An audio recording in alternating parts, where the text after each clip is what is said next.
Hello and welcome back. In this video, we want to add our Q connection, or that is the Rabbitmq connection, and also the producer. Okay, so we're going to add the connection file and the producer.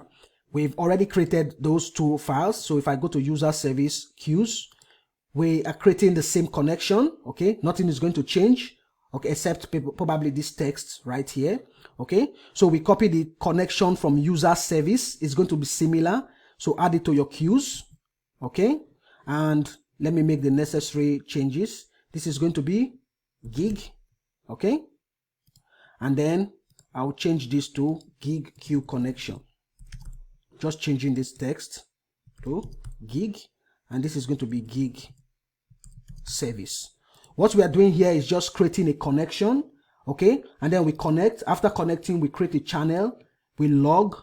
If there's an error, we close the channel, close the connection. If there's no error, we return the channel. But if all of this process, there's an error, we log right here. We catch them and then we log the information right here. Okay, so we have the connection. Let's go ahead and copy the producer.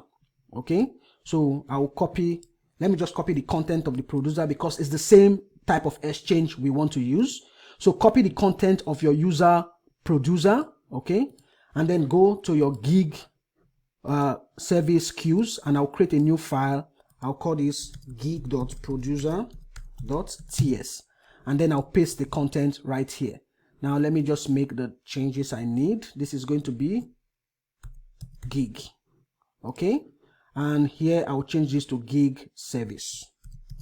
So gig service publish direct method error.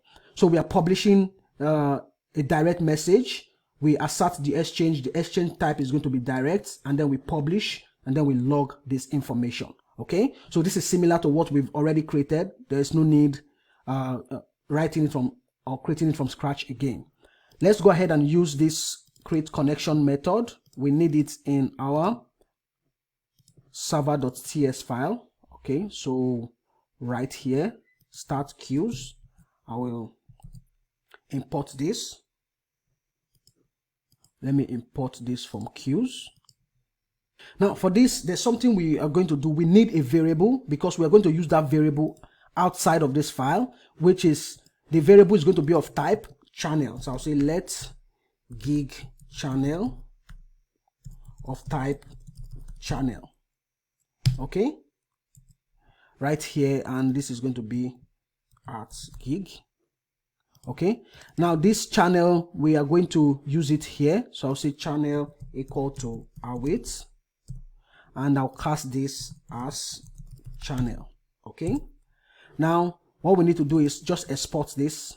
So add it to the export object. So we are exporting the gig channel because we'll make use of this probably in our service when we publish an event or publish a message. Okay, so create your connection, create the gig producer, and then add the gig producer to the start queues method in your server, and then create this gig channel. You can add it right here, export it down here below as well. Okay, so now we have the gig connection and the producer, and later we are going to create the consumer, but first we will need to create our services. That is the gig services method, the gig methods we need in the service.